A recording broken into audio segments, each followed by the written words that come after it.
కట్టించేది లేదు కాబట్టి కంపెనీ సొంతంగా ప్రొడక్ట్ తయారు చేసి ఇస్తా ఉంది. దాదాపు 450 ప్రొడక్ట్ సొంతంగా తయారు చేసి స్టోర్లో పెట్టింది. మరి ప్రొడక్ట్ మీరు కొనుక్కోవాలంటే ప్రొడక్ట్ ఎలా ఉండాలి సార్? ఎలా ఉండాలి? క్వాలిటీ ఉండాలంటే కంపెనీ రిస్క్ లో ఉండాలా, నేను రిస్క్ లో ఉండాలా, మీ రిస్క్ లో కంపెనీ రిస్క్ లో ఉంటుంది. మనమేం రిస్క్ లేదు ఇలా.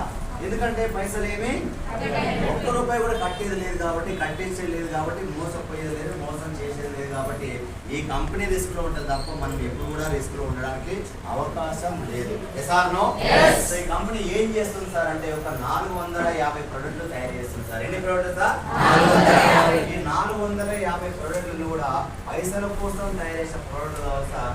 ఇది ప్రతి ప్రొడక్ట్ ఆరోగ్యం కోసమే తయారు చేస్తుంది. దేనికోసం సార్? ఆరోగ్యం. పైసల కోసం తయారు చేసే ప్రొడక్ట్ వెస్టేజ్ కంపెనీ ఇప్పటి వరకు తయారు చేయకపోదు కూడా ప్రతి ప్రోడక్ట్ ఆరోగ్యం కోసమే తయారు చేస్తా ఉంది. మరి ఏంటి సార్ ఈ 450 ప్రోడక్ట్ ఏంటంటే ఒకటి మన ఇంట్లో వాడుకునే హోమ్ కేర్. ఏంటి సార్? Home care. రెండోది అగ్రికల్చర్. ఏంటి సార్? అగ్రికల్చర్. మూడోది ఏంటి sir? Health care. Health care. కొంచెం నాకు మార్కర్ కావాలి. Health care. ఏంటి సార్? Health care. నాలుగోది బ్యూటీ ప్రొడక్ట్. ఏంటి సార్? Beauty care. ఐదోది వాటర్ ప్యూరిఫైయర్. తర్వాత ఎయిర్ ప్యూరిఫైయర్. అవునా కాదా? మ్యాక్ డ్రైవ్ అనేటువంటి నానో ఎనర్జైజర్ ఉంది.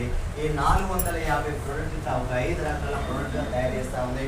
సో కొంచెం ఈ ప్రోడక్ట్ గురించి కూడా మాట్లాడుకుందాం. ఈ హోమ్ కేర్ ప్రోడక్ట్ ఎలా ఉంటాయి అంటే బయట ప్రోడక్ట్ కంటే ఎన్నో రెట్ల హై క్వాలిటీతో ఉంది, హైజీన్తో ఉంటుంది. బయట ప్రోడక్ట్ కంటే కెమికల్ పర్సంటేజ్ చాలా తక్కువగా ఉంది.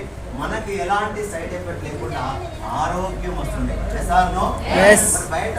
బయట హోమ్ కేర్ ప్రొడక్ట్ కంటే ఈ ప్రొడక్ట్ బాగున్నాయా బాగాలేవా? బాగాలేవా? అది ఎవరు వాడతారు సో హోమ్ కేర్ ప్రోడక్ట్ బయట ప్రోడక్ట్ కంటే బాగున్నాయా బాగాలేవా? వాడిన వాళ్ళు మాత్రమే చెప్పాలి బాగున్నాయా లేవా. మరి అంతమెల్లగా చెప్తున్నారు. సో మరి బయట ప్రోడక్ట్ కంటే హోమ్ కేర్ ప్రోడక్ట్ చాలా బాగున్నాయి. రెండో కేటగిరీ ఏంటంటే అగ్రికల్చర్. ఏంటి సార్? అగ్రికల్చర్. బయట అగ్రికల్చర్ ప్రోడక్ట్ యూరియా ఉంది, డిఏపి ఉంది, కలుపు మందులు ఉంది, పురుగు మందులు ఉంది, తెగుల మందులు ఉన్నాయి కదా. మరి ఇవేందుకు సార్ అంటే ఈ యూరియా, డిఏపి, కలుపు మందులు, పురుగు మందులు, తెగుల మందులు వేయడం వల్ల భూమి అనేది నిస్సారవంతం అయిపోయి నాశనం అయిపోతా ఉంది. భూమిలో ఉన్నటువంటి కోట్లాది కోట్ల సూక్ష్మజీవులు ఏమైంది? చనిపోతున్నాయా? సంపేస్తున్నామా? చంపడం వల్ల భూమికి స్వాభావికంగా ఎలాంటి శక్తి లేదు. భూమి నిస్సారవంతం అయిపోయింది, నిస్సహాయ స్థితిలో వెళ్ళిపోయింది. భూమికి నువ్వు ఏదైనా వేస్తే ఏదైనా ఇస్తాను తప్ప